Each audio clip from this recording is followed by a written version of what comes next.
هتتعلم معايا النهاردة ازاي تقيس الموسفيت بطريقة احترافية. وتحكم عليه اذا كان شغال ولا لا. الموسفيت فيه نوعين منه، فيه البي تشانل وفيه الان تشانل.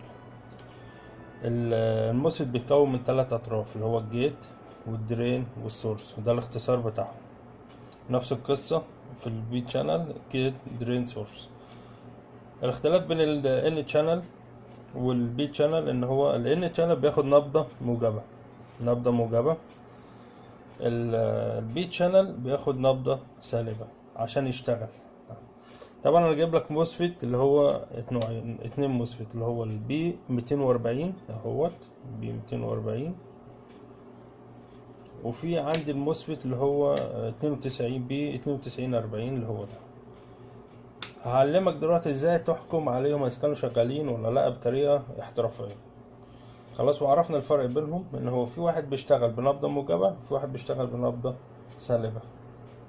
كويس، خلينا الاول في البي 9240، نرجع ده ورا وخلينا نشوف البي 9240. طبعا بتيجي بالافوميتر بتاعك وتظبطه على وضع الصفارة اهوت. كويس،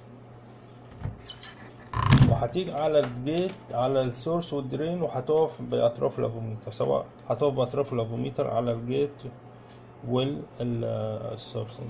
وقفت كده او وقفت كده ما فرقتش حاجه، يعني لو وقفت بالاحمر هنا والاسود هنا، او وقفت بالاحمر هنا والاسود هنا، مش هتفرق معاك في حاجه. طبعا المفروض الجيت ديت ما تقيس مع الاطراف الدرين والسورس. المفروض الجيت دي ما تقيس نهائي. لو قاست معاك مع الاطراف دي اعرف ان الموسفيت خربان. يعني لو جيت قاست تعرف الموسفيت خربان. فهنتعلم دلوقتي ازاي تقيسه. دلوقتي زي ما اتفقنا هتثبت اي طرفين اهمت دولت على السورس والدرين، ايا كان الاحمر الاول اللي يعجبك، وهتديله نبضة سالبة. كويس، طيب هنوقف هنا. وقفت كده اهو وثبت، وحد نبضة كده هو مش شغال معايا. لو حطيت نبضة سالبة اشتغل معايا.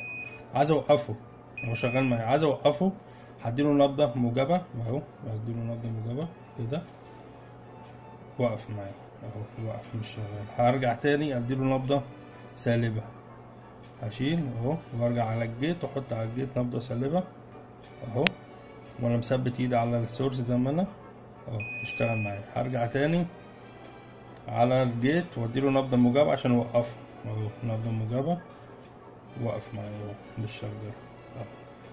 تاني اهو، هرجع تاني بدوت ورجعتيله نبضة سالبة، مثبت ايدي على السورس، مثبتها النبضة سالبة اهو من هنا، اشتغل معايا.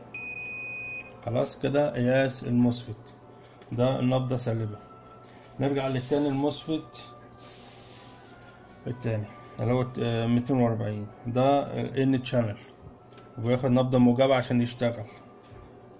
زي ما اتفقنا في التاني نفس القصة، هتوقف على الطرفين دول اهوت، هتوقف على السورس والدرين، وبعد كده تدي نبضة موجبة للجيت، تديله نبضة موجبة وانت مثبت ايدك هنا، تدي نبضة موجبة هتلاقيه اشتغل معاك. عايز توقفه تديله هنا نبضة سالبة على الجيت وترجع تاني هتلاقيه واقف معاك. نرجع نعملها مع بعض ونشوفه.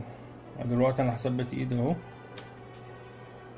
كده، اذا خلاص هديله نبضة موجبة، مكتوب عندي نبضة موجبة، هدي نبضة موجبة من هنا اهو كده، اشتغل معايا.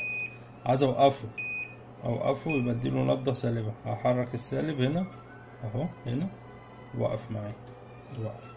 هديله نبضة موجبة عشان اشغله من هنا اهو،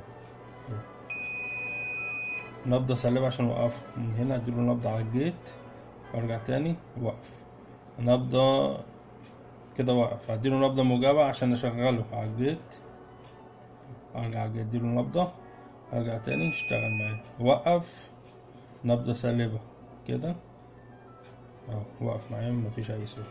كده عرفت قياس الموسفيت. طبعا ده جزء اول. في جزء تاني هعلمك ازاي تقيسه في الدايرة وازاي تشوفه في الداتا شيت. ويا رب تكونوا استفدتوا، وشكرا ليك والسلام عليكم.